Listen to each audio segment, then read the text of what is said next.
Jay, how are you? Great morning, Gary. It's great to see you again. Healthy energy here from Summit, New Jersey. It's great to see you. I have been a big fan and follower of yours since I first saw one of your billboards on Route 26. Hey, Jay, your audio's a hair muffled. Any way to fix that, you think? Let me see here. Okay. Click it down a little bit. Is that better? It is a hair better. Keep going. Okay. So I'm a 62-year young entrepreneur, and one of the things that has been amazing. So I do have a question for you. Yep. Story to it is for the past year, thanks to Claude inviting me to come into VaynerMedia and then working with Danny and all of your peeps over there. For the past year, I've been embedded in VaynerMedia, working with everybody on their well-being. This little machine over here, this body composition machine, the reason why I reached out to you is because when I started watching your videos about what you were doing with Mike and Jordan, and I saw what you were doing in transforming your well-being, I was like, Yep. I'm curious to see what you guys are doing over there. So twice a month, I'm at VaynerMedia. I've now had the opportunity to be with over 500 of your peeps, and really not just what's been interesting has not been just talking to them about the body composition, but in those conversations, we're finding out kind of like where their thoughts are, what they want to do, where they have challenges. And what's great is we have the data, but it really becomes a conversation about what they want to create in their life. And one of the amazing gifts I got from your team is I have to tell you, I was a little concerned when I was there. I'm like, okay, I'm 62.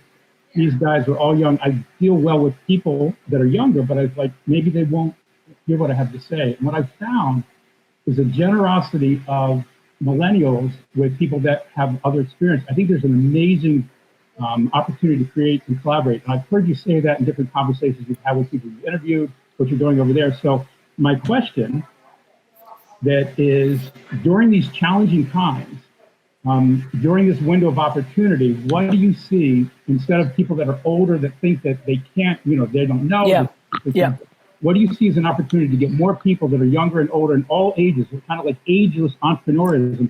How do you see that being something that could really be a catalyst for change and creating opportunities in these challenges? Yeah, I appreciate it. And I think obviously you followed closely and you've been under the roof of our culture in the office. And so I believe the generosity that you're feeling is that my organization knows that if we're going to be woke and we're going to be so amazing, this is not just being open to other people's, races, sexual orientations, lifestyle choices. I think no question the number one group of people in our culture right now that are underestimated and suppressed for what they can bring to the table is the over 55 set. I mean, people completely, at least in my world, are completely underestimating the impact, the value, the wisdom, the jokes of like not knowing how to use technology. I laugh listening, my organization's quite liberal and very loving, and I love that. I love the warmth that comes into our organization, but the one place they don't see it is they wildly underestimate 48, 57, 63, 71, 82, 84. And so I think there's a lot of ageism. I really do. And it's a passion of mine, and we're starting to hire that way. We're going through a ton of resumes, and we're going to start hiring creatives and strategists that are over 60. You live in Summit, New Jersey, which is a nice suburb of New York City. We know that there's an extraordinary amount of retired, actually have finished their careers ad executives from the heyday of ad world, who actually just woke up and said, wait a minute, I'm 63 years young, I'm bored, who we can hire them at good prices because they're going to be thrilled to be energized and do something. They don't need the salaries they used to make, and we're excited about the impact they're going to make on our youth culture. Let's use this video as a heed to action. If you're 50 to 90 and you feel like you still have it, the answer is you do. Like if you actually have the hunger to produce an impact, this is an incredible time. And so, to answer your question directly, I think they need to be producing content at scale. Videos on LinkedIn and YouTube about things that are forever true, Jay.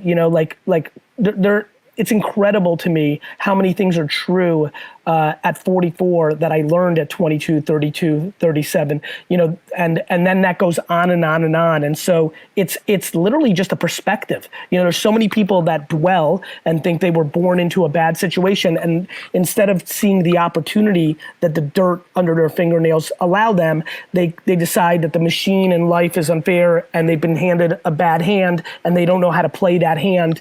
And the reason poker is such a game that I think attracts people to it, besides the math, is it's a game of life. You can get, you know, a 7, a 9 offsuit and navigate a victory. And we see that in the world all the time. And that's kind of how I see ageism right now. I don't give, you know, I know this about you, Jay. I see you navigating through social. I know the impact you've had in the office. Like, you're gonna live another 40 fucking years. Like, what are we doing here? I don't understand that people don't understand they're at halftime. They think it's over, you know, and I'm blown away by that. And I want them to start realizing that they've got decades left. And B, I want the 15, 25, 35, and 45-year-olds that are watching here to realize how much value they can extract from the individuals. Okay, your grandma or your uncle or a mentor may not know how to be crunk on fucking TikTok, but they can teach you a ton of shit that you will not know for another 2 decades. So I hope they're inspired to make. It's about putting it out. The big thing I talk to people, because I get a chance to navigate and help them in their well-being and, you know, even business ideas. You know, it's interesting I watched every one of these episodes, and what was interesting was, and it's funny because the other day when we did the thing with Chris Barr of Bar 9, I got so inspired because I've been speaking around the country ever since Biggest Loser. And like you, it's, you know, being a speaker, when you get in front of an audience, it's like powerful. You pull off their energy. When I'm with people one-to-one, you pull off their energy. When I started trying to do some video, it was like, this feels weird because I'm like talking to a machine. But what I found was, and I called Chris back because I said, look, I got to tell you, what Gary said makes so much sense. It's like exercise. It doesn't feel comfortable the first time you do it, but after a while, you feel better about it. And if you come from a place of what you're giving to somebody, then you don't obsess about like, how do I look and how do I sound? So I want 100%. One of the big things I've gotten recently from you is most people know me for health and well-being, but I've lived my life as a freaking entrepreneur. I've been in startups. I was a branding director for a $6 billion corporation. I mean, I've had such an eclectic background, and I wasn't speaking about my business entrepreneurship. And I'm going like, shit, this is ridiculous. Like, what the hell's going on? So thank you for that. You're welcome, brother. I'm going to try to get to a bunch of people today. So I only got 45 more minutes, so I'm going to jump up a little early, but I appreciate that. And that's what happened with me with wine. You know, Jay, thanks for being on. Everybody, that's what happened with what Jay just said is what happened with me with wine. Like, you know, I was like, wait a minute, I want to talk about entrepreneurship and business. That's what I've actually been my whole life. I've been an entrepreneur, hustler, you know, grinder, flipper, businessman long before I was a wine guy. And even though that's what I was first known for, you can always make that transition. So if you're watching right now and you want to be known for what you actually are versus what, and by the way, I see this a lot with attractive people, both guys and girls, like they're known for being attractive and they blew up on Instagram, but meanwhile, they've got so many skills and so many other things. Start making content about what you want to be known for, not what the audience is giving you likes for. It's going to lead to a much happier life. The reality is that, you know, it's not fun to be in the ecosystem of just living for the like. And so I just really, really hope people understand that. And yes, you will get far less likes. You know, when you're showing your huge guns, you're going to get 40,000 likes. And when you're talking about architecture, you may get 4,000. When you're showing like a lot of skin and looking sexy as fuck and popping, you know, like you're going to get a lot of likes. So when you start talking about flowers, you may not. But the reality is you have to speak what you're passionate about. It's the only way to get to happiness. And there's a lot of people unhappy right now because they're caught for what they were known for and what they popped off for, and now they're stuck living for the likes.